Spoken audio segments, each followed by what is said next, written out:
One of your other notable guest appearances was with Dazzy D with Ain't No Busters. So, Ooh, yeah. Dazzy D, Cube is on there, of course, as well.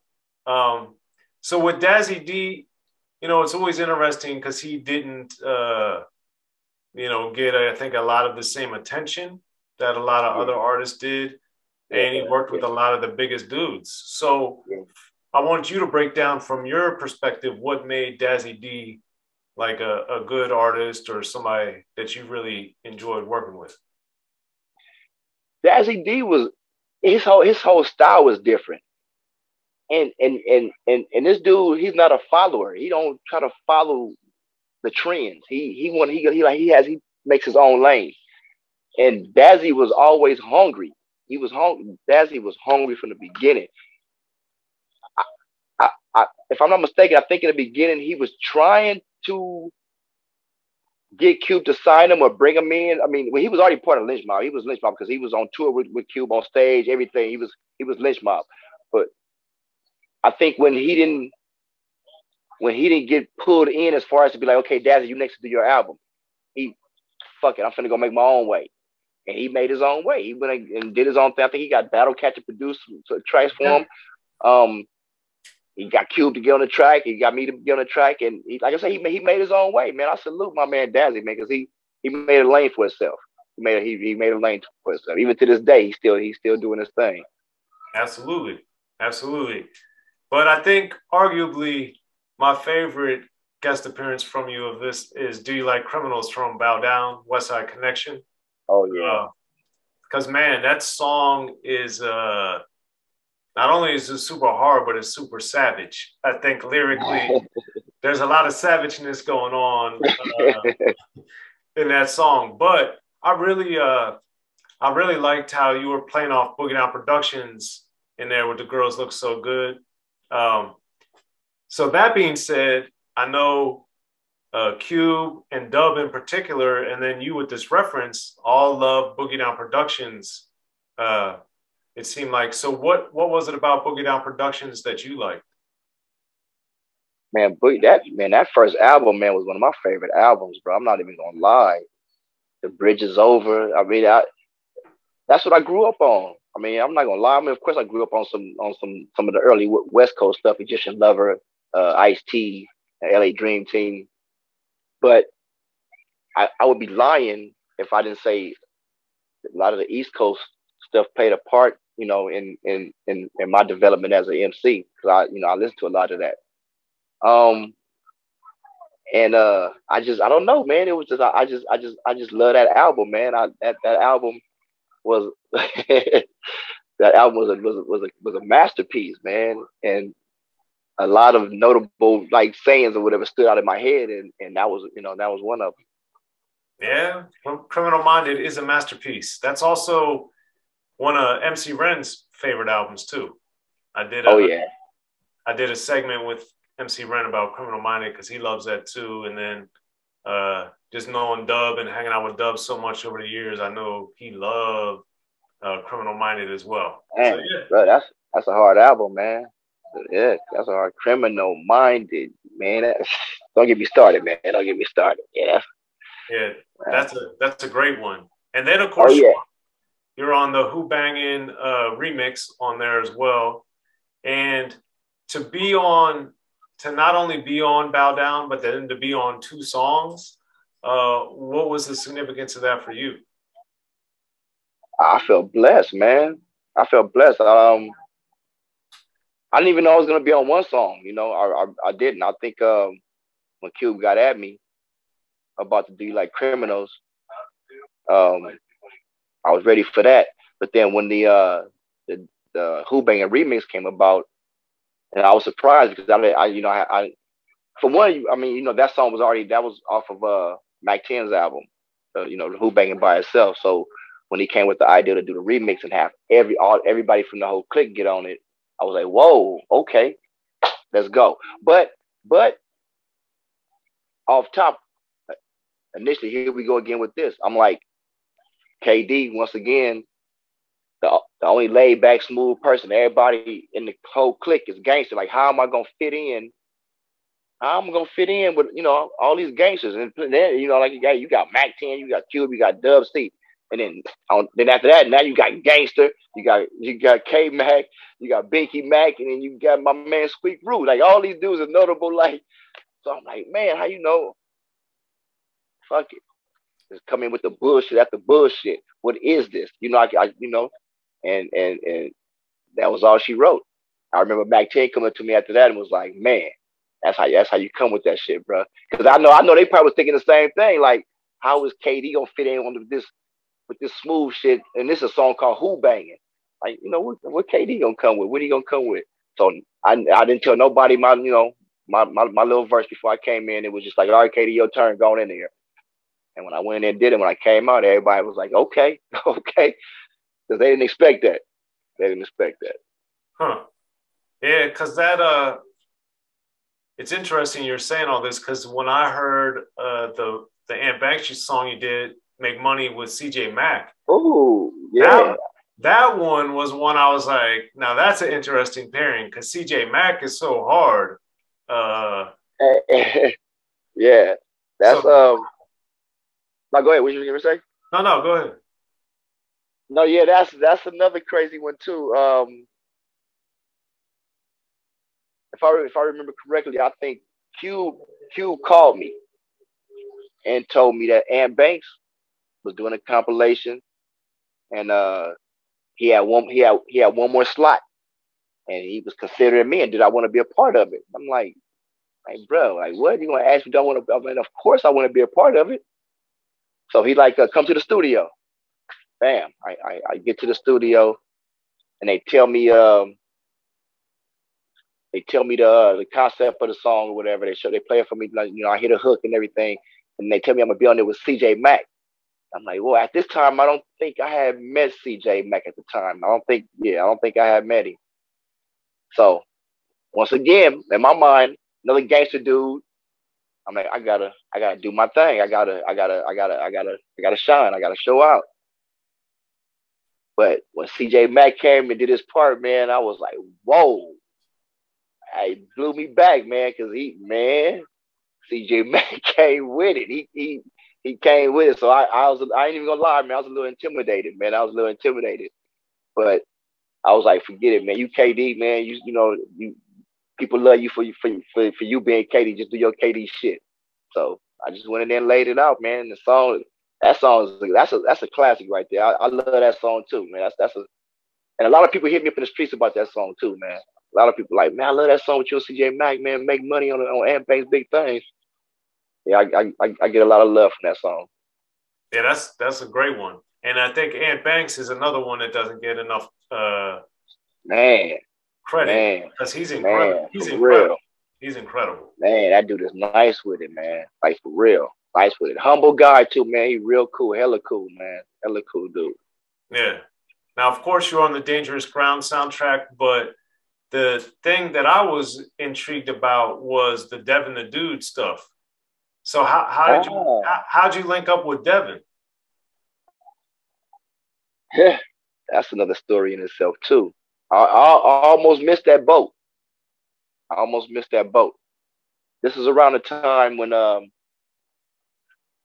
guess when I was getting separated from Lynch Mob, from Westside Connection, when they was trying to like sever ties with me. Some kind of way, I think I knew this manager. I knew this guy. He was a friend of mine, but he managed this other guy's name was Daryl. He had a friend that had connections with them, with Scarface in them. And he told this guy Daryl, and Daryl was like, man, I know K-Dee. And he's like, man, well, yeah, Scarface said they've been trying to get in contact with K-Dee, man, because they kind of, they kind of do some music with him. And I'm like, when he called and told me, I'm like, what? I'm like, nah, I ain't been trying to get in contact with me. So he like, yeah. So they like, okay, let's change numbers. So I end up calling Face, and Face was like, yeah, bro, I shot a couple of messages, man, and over there at Lynch Mob. I think he said Brother Ron. So I'm like, oh, is that right? And nothing ever got to me. But that's how I almost missed that boat. But anyway, we connected, and he flew me out there to Houston, man. I stayed out there for I think I stayed out there for like a week. Hooked up with Devin, and we just made it happen, man. They whole program, the way they was doing it, man, was lovely out there, man. It was nice working with them, man. They was serious business. They was Yeah. serious business. They little operation was nice. So But one yeah, day, that was it. Go ahead. I was gonna say, because one day at a time, working on the Dude album, that seemed more your pocket to me. uh, Oh yeah, yeah, yeah. so with One Day at a Time in particular, what made that song appeal to you? Hey, we was just in the studio, and was it Big Chief? I think that was his name, Big Chief Yeah, from yeah, yeah. yeah, Red. I, yeah, Chief. he wasn't. Scarface wasn't even there yet. I was just in the studio with Devin, and a couple other players, producers. And like I said, man, when I came to the studio, they have all their producers in there, and one producer in the studio working, an artist is in there doing his thing, and when that artist finished, they wrap it up. The next producer come in, wow, the next rapper, it's your turn. It's like I'm sitting there like, man, they it was like a machine. So after that artist and that producer finished, it was Devin's turn. So at this time, Chief came in and he was like, come on, man, let's get it going. He was like, what y'all doing? He's like, we just playing beats. And Chief looked at me and he was like, man, K-Dee, you hear anything you like? You any beats you like? I'm like, yeah, I like that, the one before last. He's like, which one was that? He's like, play it back. And it was the One Day at a Time beat. So when they played that, and the Chief like, all right, that's the one we doing. K-Dee like that, that's what we doing. So we started writing to that one, man, and we went there and laid that one out. And then next we listened to some more beats, and then we came up with the next one, and that's when Face came. And when he heard it, when he wanted to go in there and put his little touches on, that's when you hear him talking on it and doing this little thing on it. So yeah, man, I had a beautiful time out there, man. It was lovely hospitality, man. They took care of brother out there, man. So I Yeah, got nothing but love in it. And then it formed a cool little friendship with me and Devin, man. Me and Devin is, we real cool. yeah. Well, that's good. And Can't Change Me is another one. I Mm. love the line when you said you can change him, but you can't change me. Yeah, man. We have fun making that out. Making those songs right there, man. Yeah. Devin is a unique artist, man. That dude is really, really unique, and he's special. That's a special dude, like Yeah, for real. I've had a lot of good times hanging out and talking with Devin over the years too, man. He's super talented. And I Oh think man, man. he he's like in my opinion, and I've talked to him about this, but he's like I would say probably the first like blues artist that's a rapper. Like he's very bluesy to me. Yeah, yeah, yeah, yeah. He is, no doubt, no So doubt. so after working with Devin and the Dude album, I hadn't heard much. It took a while to figure out or find what was going on with you. So did you step away from the game? Did you retire? Like what happened? Because I know you got Black Rolling Stone recently and other stuff going on now, but what Yeah, happened? well, like I said, that was when I did the Devin the Dude stuff. That was around the time when I stopped hearing from the lynch mob camp. I guess they was wasn't messing with me no more. So I tried I tried to do it myself. I'm like, okay, well, let me, I got a little bit of money. I knew a guy that had a studio out in the Wilshire district. I blocked out some time at his studio, got a couple producers, did a few songs, and then I started shopping it. I shopped it with, I had meetings at Jive, uh, uh, A&R. Um, I had a couple of meetings, man. I had a couple of meetings, and then I got with this one. It was a small label. They were called V-Wax. I think they the one that did was Baker Boys. They did Baker Boys album. So I had got with them and they offered me a little something. So I was gonna mess with them and I put together a whole little package. They liked my demo. They told me to put together a promotion deal. I mean a promotion thing and for my first single and pick my first single.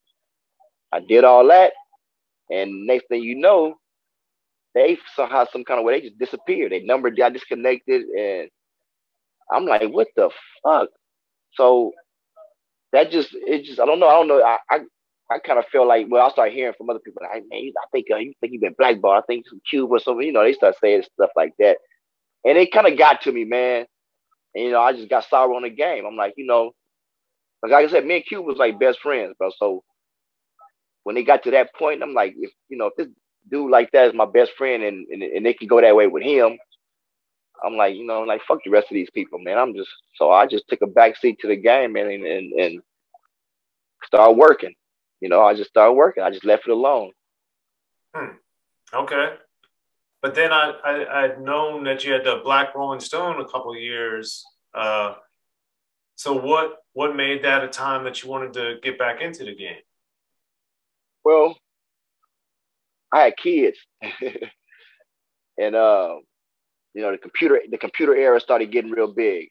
I wasn't computer savvy, but my kids, they were, especially my daughter. My daughter's older, and I guess they start seeing my name on the internet, and they start seeing comments and people saying positive things about me.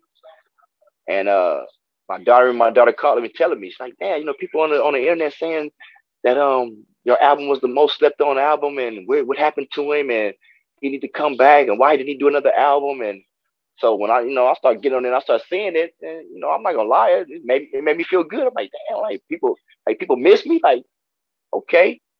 And at the time, I think somebody out of the blue had got at me about doing a show, and I was so much out of the loop at the time. I'm like, show? I'm like, man, like, I don't even know how to put together a show tape. So at the time, I just became friends with my business partner now, Arsenal. I became friends with him through my best friend at the time, G, rest in peace. I met Arsenal through G, and Arsenal was an independent artist. He was doing stuff, and he had wanted me to do a song with him. So when this guy asked me to do a show, I told Arsenal, and Arsenal was like, man, I got you. He's like, man, we got the studio over here. He's like, we'll put you a show tape together, and we'll smash it out. I'm like, okay, for sure. So I went to the studio, we smashed it out, and I did the show. It was a good feeling. The response was good. Arsenal was like, man, let's you should think about doing some more stuff. Let's do some more stuff. I'm like, all right. So I started recording with their clique. Their clique became my clique. The whole Neff Music Camp. Low Diggs, he's an R&B singer. Brad Spitt, he was a producer / MC, and of course Arsenal. And we became a little clique for a while, and then that fell apart. And then me and Arsenal just kept together, and that's when we did the Black Rolling Stone. Just because I was just like, let me just test the water. I don't want to do a solo album yet. Let me just test the water. So I was like, I got you. Let's do it. So we just did the the Black Rolling Stone. Yeah, because you had the side piece song on there, and that one seemed to me like a kind of classic K-Dee record. Yeah, that's the one we were supposed to do a single for it, man, but it never happened. Oh. That was one of the ones I wanted to do a single for, but yeah, it just never happened. Yeah, that was a good one. Yeah. And then you got your son Frito 10Ks out making stuff happen too. So how do you work with or advise or help him? Well, I mean that's me and Arsenal's artist. He's our artist. We put him out on we have a digital distribution deal through Empire. So when my son came to me and told me that he was trying to get into the business, at first I tried to deter him, like, dude, I don't think this is for you. But he didn't listen to me. He took his money and he bought him some studio equipment. And it's set around for like a year. I think he didn't have no program or something like that. But then he ended up, after a year or so, ended up getting a program, and he started making songs. And one day I think he sent me like 3 songs in one day, and all of them was fire. And I'm like okay, I think I gave this dude some wrong information, man. Let me rethink this. So he started sending me more songs, and like every last one of his songs, man, I couldn't believe it, man. I like this little dude got it. So I'm like, okay, let's start it up. So I mean, he's a lot different from me. My son's like real cocky. He's real cocky and confident. He's like, he knows he's the shit. He's like, and that wasn't me. I was more reserved. I wasn't all like real cocky with it. I was more reserved, and like people was like, oh, that's tight. I'm like, oh, is it? But my son, like, nah, I noticed the shit. Like, that's how he is. And it is, he's been getting some good responses so far, man. Like that DJ Flip, he stamped him already, like, man, you the shit, I fuck with you. So he's been getting some cool responses. A lot of producers that hear his stuff, they want to fuck with. They send him tracks. So I know he's on the right path. It's just that right now I'm still trying to learn the business side of it as far as being a label, opposed to me just being a artist. So I'm just trying to learn from that aspect right now and trying to get him to the next level. It ain't easy, man. This shit is hard. Yes, it is. Hard. Especially independent. Yeah, man. Yeah. But we don't have the money like that. We got a little money, but not enough money to be trying to break an artist, because you need some paper right now, man, to break an artist. Yes, sir. But we're gonna get there though. All right. Well, K-Dee, man, it's been great chopping it up with you. Anything else I didn't ask you or you wanted to add for people out there to know? I mean, hey, merchandise, they can go to my Instagram, hit the link at the bottom, K-Dee _ hidden, HITTIN _ corners, CORNAS. Hit the link, man, and get some of that merch. I got a couple of different shirts on there. I got hoodies, got female shirts. Go on there and peep your boy out. Check my son out, Fredo10K _ Fredo10K. Good looking, man, on the interview, man. Appreciate it, my man.